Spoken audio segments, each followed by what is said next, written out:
Halo, Assalamualaikum warahmatullahi wabarakatuh. Salam sejahtera untuk kita semua. Sebelumnya, Om Swastiastu, Namo Buddhaya, Salam Kebajikan. Izin untuk memperkenalkan diri, nama saya Reva Mulia Safiah, biasa dipanggil teman-teman dengan sebutan Reva.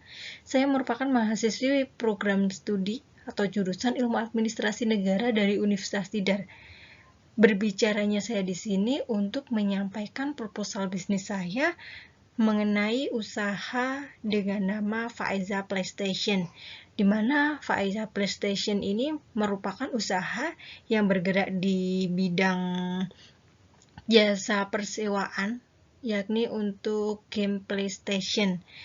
Usaha ini terletak di Jalan Tidar Campur, Tidar Selatan, Magelang Selatan, Kota Magelang, yang ada di Jawa Tengah. Jadi, Faiza PlayStation ini merupakan usaha kecil menengah yang bergerak di bidang persewaan konsol PlayStation dengan tujuan memberikan layanan hiburan berupa game konsol yang bisa dimainkan bersama kerabat dengan menggunakan televisi digital atau yang biasa kita kenal dengan Android TV. Pilihan permainannya pun beragam, mulai dari olahraga, game aksi, game balap, petualang, dan lain sebagainya yang tersedia seperti itu. Sehingga dengan adanya game-game tersebut bisa memuaskan para pecinta game di masing-masing genre permainan yang ada. Alasan pemilihan usaha ini karena melihat bahwa usaha ini atau bisnis persewaan konsol PlayStation ini memiliki pasar dan peluang yang cukup luas, diantaranya banyaknya dari kaum muda-mudi yang berminat di game ini. Hal ini menyebabkan masih belum banyaknya orang yang menjalankan usaha yang sama, khususnya di kota dan Kabupaten Magelang ini. Peluang untuk membuka usaha ini, persewaan PlayStation, sangat terbuka lebar, mengingat banyaknya pencinta game di daerah ini. Oke, seperti itu. Selanjutnya yakni ada analisa pasar dan pemasaran, di mana dalam analisa pasar ini terdapat 3 aspek utama, yakni ada segmenting, targeting, dan juga positioning. Di mana dari segmenting ini terdiri dari geografis, demografis, dan psikologi. Geografis dari pembukaan usaha ini yakni kota dan Kabupaten Magelang yang ada di Jawa Tengah. Terus untuk demografisnya ini menyasar untuk anak-anak, remaja, dewasa, mulai kisaran tahun 5 sampai 50 tahun. Namun tidak menutup kemungkinan bagi mereka-mereka yang lanjut usia dan lain sebagainya untuk bisa memainkan game ini. Dari segi psikologisnya, yakni semua kalangan yang memiliki minat dan hobi bermain game PlayStation. Dari targetingnya sendiri, ada target utama, yakni anak-anak dan remaja sekolah yang masih banyak mempunyai waktu luang untuk bermain game. Sedangkan untuk usaha dewasa, mereka yang memiliki kesibukan bekerja, sehingga mereka mempunyai waktu efektif untuk bermain game itu di hari-hari weekend, seperti hari Minggu, Sabtu Minggu, atau bahkan saat libur sekolah, saat libur kerja. Usaha ini mempunyai target dan harga sewa itu yang berkisar dari 3.500 sampai 1.300. Harga ini disesuaikan dengan produk yang disewa. Oke, yang ketiga yakni ada positioning, di mana dengan cara membuat dan menempel banner sebagai media promosi dari Faiza PlayStation ini juga menggunakan media sosial seperti Instagram untuk promosinya. Selain itu, bagi teman-teman yang sudah menjadi langganan dari Faiza PlayStation ini menawarkan diskon, baik itu diskon untuk pelanggan yang sering datang ataupun diskon saat hari-hari besar, seperti itu.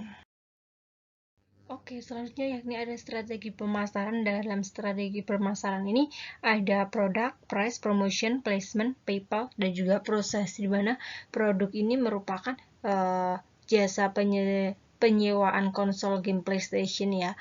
Untuk price yakni harga, untuk harga berkisar tadi yang sudah saya sampaikan bahwa 3.500 sampai 130.000 tergantung produk apa yang disewa.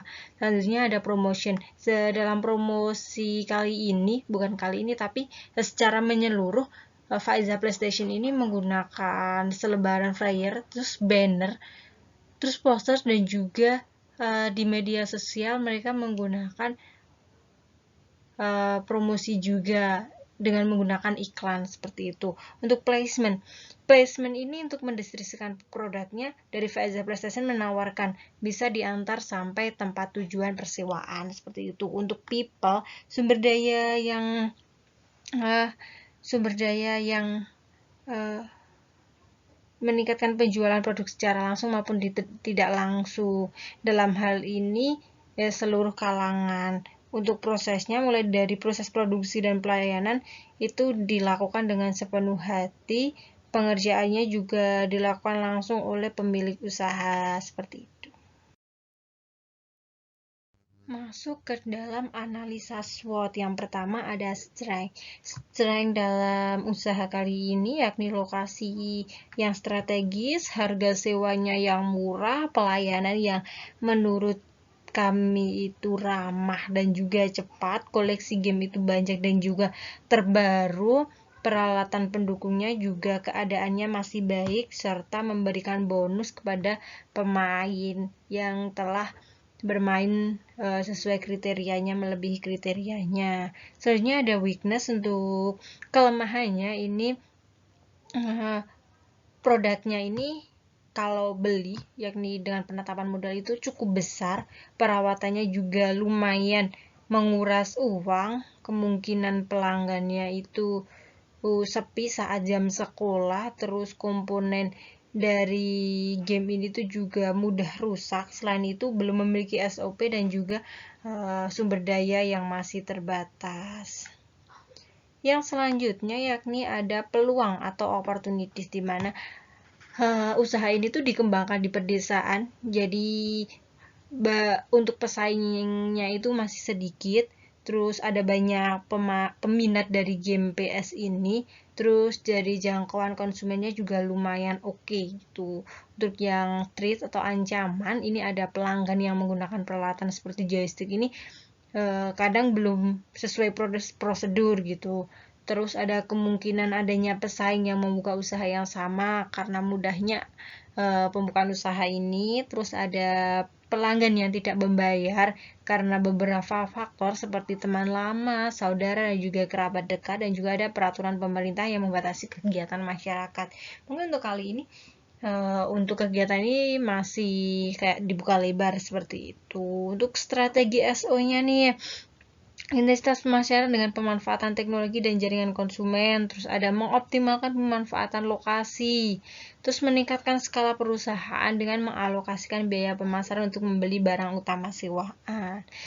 Kalau dari strategi WO-nya ada pemanfaatan jaringan konsumen untuk melakukan pemasaran secara offline, mencari investor untuk menambah modal usaha sehingga kualitas alat persewaan bisa ditingkatkan, terus mengoptimalkan penggunaan teknologi guna melakukan pemasaran online. Untuk strategi ST-nya menjaga harga yang tetap kompetitif guna meminimalisir persaingan dengan kompetitor lainnya. Terus ada meningkatkan dan menginovasi pelayanan kepada konsumen guna mengatasi kondisi ketidakstabilan akibat pandemi COVID. Untuk strategi BT-nya yakni ada mengedukasi konsumen dalam penggunaan produk, terus ada menciptakan dan mengimplementasikan perencanaan SOP, terus ada mencari investor guna meningkatkan modal. Seperti itu. Dari proses analisa bisnis ada 3 proses, yakni tahap perencanaan, tahap instalasi, dan juga tahap operasi. Yang pertama ada tahap perencanaan, di mana tahap perencanaan ini tuh dimulai dengan menghitung rencana bisnis dengan baik, terus komponen penting yang diperhatikan yakni ada investasinya berapa, terus gambaran perkiraan umum jumlah mesin PS-nya itu akan seberapa, dan juga biaya operasi per bulannya itu berapa. Nah, itu secara keseluruhan dihitung. Terus ada observasi langsung ke lapangan nih teman-teman. Jadi sebelum membuka usaha, langkah lebih baiknya kita mengetahui kondisi lapangan yang ada itu seperti apa. Oke. Di tahap kedua ada tahap instalasi, di mana tahap instalasi ini pemilik usaha itu harus menguasai gimana sih cara menggunakan PS jenis 3 dan 4 itu secara baik, terus mengingatkan pengoperasian, menguasai teknologi dan lain sebagainya. Pokoknya ini tuh berkaitan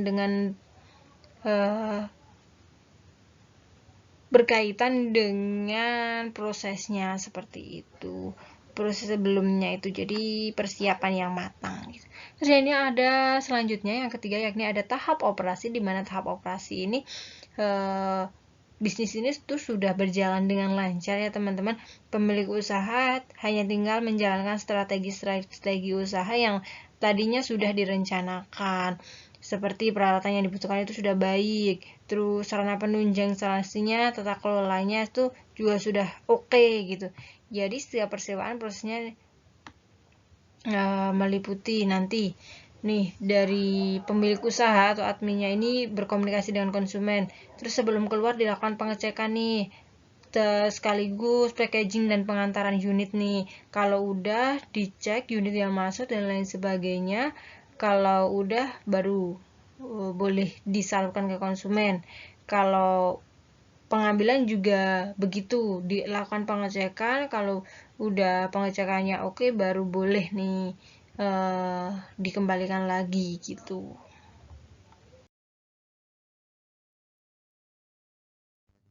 Selanjutnya ada analisa sumber daya manusia, di mana dalam sumber daya manusia ini kondisi realnya atau kondisi existingnya ini admin, packaging, dan juga pengantaran bahkan pengecekan itu masih dilakukan dengan jumlah 1 orang, yakni pemilik usaha. Rencananya nanti di bagian admin itu ada 1, terus bagian packaging, pengantaran, dan pengecekan ini ada 2. Jadi totalnya 3 dari pemilik usaha ini apabila dan diusahakan untuk terus berkembang sehingga mempunyai karyawan seperti itu, dimana indikator karyawan ini tuh harus melihat 3 sisi, yakni sisi pertumbuhan, efisiensi, dan juga stabilitas seperti itu. Dimana kalau sisi pertumbuhan ini memantau durasi bekerja, tingkat pendidikan, dan biaya pelatihan seorang karyawan. Terus kalau sisi efisiensi ini proporsi para profesional dan lain sebagainya. Kalau sisi stabilitas ini terlihat dari turnover profesional di sebuah perusahaan seperti itu. Oke, yang selanjutnya ini ada analisa keuangan. Dengan nama perusahaan Faizal PlayStation yang bergerak di bidang jasa persewaan PlayStation yang berada di Kota Magelang ini, dulunya itu sumber pendanaannya dari modal sendiri sebesar 30 juta dan juga pinjamannya ada 5 juta, jadi totalnya ada 35 juta. 35 juta itu sudah dikelola nih untuk pembelian bahan tapi lebih tepatnya barang-barang sewaan yang umum seperti itu. Jika diperkirakan pendapatan selama setahun itu ditargetkan sebesar 75.600.000. Untuk tadi investasi awalnya ada 32 juta. Mohon maaf tadi saya keliru, jadi yang benar itu 32 juta, jadi tersisa 43.600. Ditambah nih biaya operasionalnya berapa, untuk listriknya berapa, gajinya berapa, peliharaannya berapa, lain-lainnya berapa. Nah, itu diperkirakan mencapai 18 juta, jadi laba bersihnya sekitar 25.600.000. Ini di tahun pertama belum bisa kembali nih modalnya, kemungkinan di tahun kedua baru bisa kembali seperti itu. Oke, yang selanjutnya ada peluang bisnis yang terdiri dari 2, yakni keuntungan geografis dan juga keuntungan demografis, di mana keuntungan geografis ini yakni yang pertama ada keramaian minat para gamers, terus ada lokasi yang berdekatan dengan sekolah dan juga kampus, terus ada keberadaan lokasi di tengah pemukiman yang banyak remaja dan juga anak-anak. Sementara keuntungan demografisnya, jumlah pelajar yang begitu banyak di Kota Magelang ini menandakan bahwa sekolah dan juga universitasnya itu juga banyak. Selain itu, di dalam sekolah dan juga universitas itu memiliki berbagai kegiatan siswa dan juga mahasiswa yang tentunya itu kegiatan yang membutuhkan istirahat dan juga refreshing, seperti dengan bermain games dengan PlayStation ini. Mungkin itu tadi sudah berbagai penjelasan seperti apa dan bagaimana dari usaha ini dijalankan, yakni ini ada dokumentasi secara realnya, yakni lokasi. Nah, ini terletak di Jalan Beringin ya teman-teman, tepatnya di Tidak Campur, Magelang Utara, Kecamatan Magelang Selatan, Kota Magelang. Untuk suasananya ini seperti ini, dan juga untuk akun Instagramnya ini ya Faiza_PlayStation Magelang seperti itu. Oke, tanpa berlama-lama karena penjelasan di atas tadi sudah cukup jelas menurut saya akhiri. Kalau ada pertanyaan bisa ditulis di kolom komentar. Saya akhiri. Bila taufiq wal hidayah. Wassalamualaikum warahmatullahi wabarakatuh. Terima kasih.